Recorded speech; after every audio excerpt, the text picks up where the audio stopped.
He never hit me, but he broke me. Rain flecked the tall windows of their house, turning the city lights into smudges of gold and gray. Inside, marble and silence belonged to Ricardo. On the study table, under the thin cone of a desk lamp, sat a small, stubborn stack of law books. Helena was bent over them, a pencil tucked behind her ear, pages marked with neat underlines. 10 years of marriage had learned her to move quietly in rooms that were not hers. 10 years had taught her how to fold herself small so she would not displace his appetite for admiration. He came in like always, late, polished, confident. The suit still fit him like armor. He had the look of a man who had never been denied what he demanded. Tonight his charm wore a sharper edge. Vanessa, new and luminous, was at his side, laughter like a bright thing that made the rest of the house feel dim. Ricardo smiled at Helena the way a man smiles at a mistake he decides to correct. He spoke with the public ease of someone used to performance, but his words were precise instruments. "Law books," he said. "Why would a woman need those?"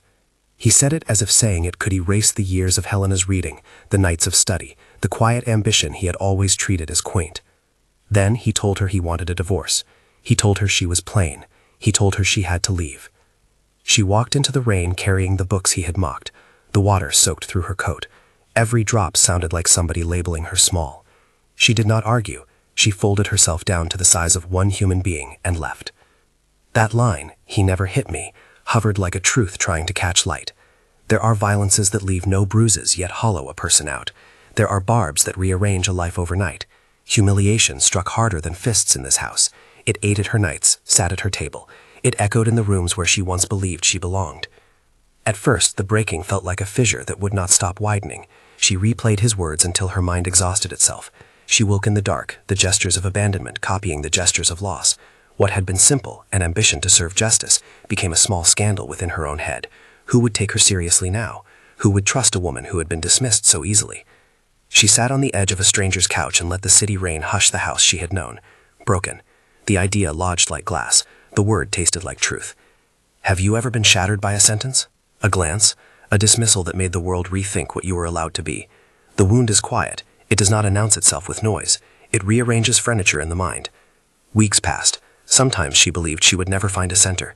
The first night she slept with her clothes on, as if the outer layers might keep some sense of self from slipping away. Her hands trembled reaching for cups, for the spine of a book. The law notes blurred into water rings on the paper. Friends told her to hurry into the next thing, as if motion could stitch a wound. More than once she wished she had been hit, because then the hurt would be visible. Wife and neighbor would rally around a bandage. But this hurt was private and precise. It was a shaft of light at noon that revealed every crack in the floor. Slowly, like spring arriving without fanfare, she began to make small agreements with herself. She would study today, not to prove him wrong, but because those pages helped her breathe. She would answer one email. She would sleep for 6 hours. She would make a list and follow it. Each action felt like a stitch. Each morning she rose and did one thing that belonged to her. Books became less like consolation and more like tools. Reading was not armor, it became practice. Her study lamp saw a quiet discipline tighten into resolve. She learned to take notes the way a surgeon learns to steady a hand. She taught herself to speak in public again by reading aloud in the empty kitchen, until the timbre of her own voice sounded familiar. In the smallness of that work, she was gathering dignity. Outside, the city moved through other arcs. Ricardo's world, so glittered and sure, began to show hairline fractures. Deals that had looked seamless were not. Partners who had applauded his bravado stepped back when numbers didn't add up. Where he had relied on charisma and the glow of his name, the law and balance sheets began to test him. There were rumors like weather reports at first, whispers on screens, brief headlines, then more. Costs piled up, and an investigation followed. Men who had been his allies looked suddenly wary, their smiles thinned. The social rooms where he had once thrived turned cool. But Helena did not look at his falling. She continued to build. Books were not simply armor, they were instruments of competence. She worked to be irreproachably prepared. Night by night she assembled not only knowledge but steadiness. People who had once seen her as quiet began noticing another thing, fidelity. When your work is consistent, it makes a sound that eventually everyone can hear. Months later, a case reached the courts, charges against Ricardo for financial misconduct. a story of misused trust and breached duty. Courtrooms are plain rooms with high ceilings where truth must submit to procedure. Helena had taken a seat in those rooms as a candidate for the magistracy. She had volunteered in community legal clinics. She had watched the small rituals of justice until they felt like a home. The day she entered the courtroom as Judge Helena Sampaio, she wore her robe as if a promise had finally been answered. It was not spectacle, it was responsibility. Ricardo sat at the defense table with an expression that had a new texture, fury held thin by fear. He looked around as if the room had betrayed him. When his eyes fell on Helena, they widened, not with recognition at first, but with the sudden understanding of past negligence. He had counted on everything staying as it was, including the people he had dismissed. That miscalculation was elemental. The trial moved with the dignity of serious work. Witnesses gave calm testimony. Evidence was presented and weighed. The judge's role was precise, to listen, to weigh, to pronounce a measured consequence where the facts supported it. Helena listened. She listened to numbers and to people whose livelihoods had been affected, to the quiet testimony of those whose trust had been used as collateral for his ambition. This was not personal theater. It was accountability. She remembered nights of being told to shrink. She remembered the sting of being made to feel invisible. But she sat in the chair not to exact revenge, but to apply the law with honest eyes. Her rulings were careful, grounded in statute and in the harm that had been done. She spoke with a voice that had been trained in hard nights of study, made steady by the years she had invested not in noise, but in service. When the sentence was pronounced, it was neither theatrical nor obscene. There was restitution ordered where appropriate, restrictions where abuse of power had occurred, oversight to ensure that the harms would be addressed beyond the courthouse walls. In saying the words that finalized the judgment, she did not gloat. Her expression was a blend of resolve and sorrow. Sorrow for the people hurt, resolve that the law should serve those who had been harmed. Ricardo looked at her then, and in that look was a small, late comprehension. The woman he had dismissed was the one who decided how his misuse of trust would be answered. He did not shout, he did not plead, he listened. There was no grand reversal for spectators, no public shaming beyond the necessary truth. There was, however, the turning of the table of power, the imposition of consequences where previously there had been evasion. Justice arrived not as a miracle, but as the result of systems, evidence, and the integrity of someone who had chosen to prepare. That distinction matters. Some recoveries are quiet, some are bureaucratic. Both are real.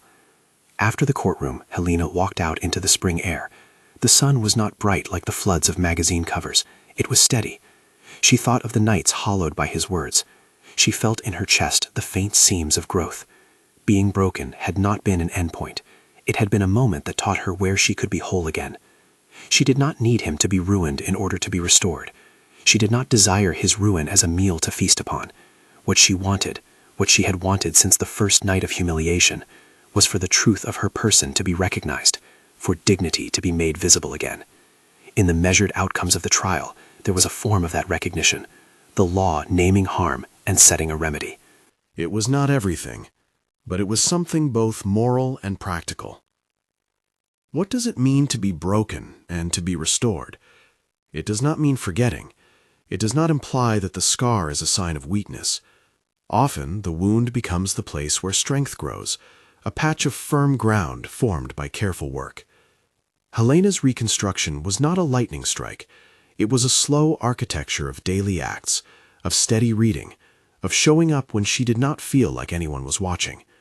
Those small acts add up. They are the true currency of restoration. There is a mercy in that process. It does not flinch from accountability, but it also refuses to turn recovery into spectacle. It honors time, discipline, and the quiet courage of choosing to stand again. If someone has ever told you to make yourself smaller to comfort their vanity, know that size does not define worth. How you rebuild defines the person you become. If this story touches you, if you have felt broken by words or by being dismissed, like and subscribe to hear more stories of quiet strength. It matters to witness these journeys. Helena continued her work after the press cleared. She presided over cases that mattered to her community. She taught young students in the evenings. She drank coffee that had once seemed too bitter and learned to enjoy it. She kept the book she carried in the rain on a shelf that did not need to prove anything to anyone. Sometimes she would trace a line in a margin and smile at the smallness of persistence. She never pretended the past had not left marks. The memory of walking out in the rain was there, a plain fact, but it no longer dictated her days. The house where she had once been diminished still existed in her memory as a place she had escaped. It was a map, not a prison. To those who listen now, be gentle with yourselves if you were ever broken by words. The healing path is often patient and quiet. It asks for small acts, a book opened, a routine kept, a truth spoken to someone who will hold it. It refuses the rush of instant redemption and honors the slow rebuilding of the self. If you know someone who needs to hear this, share it with them.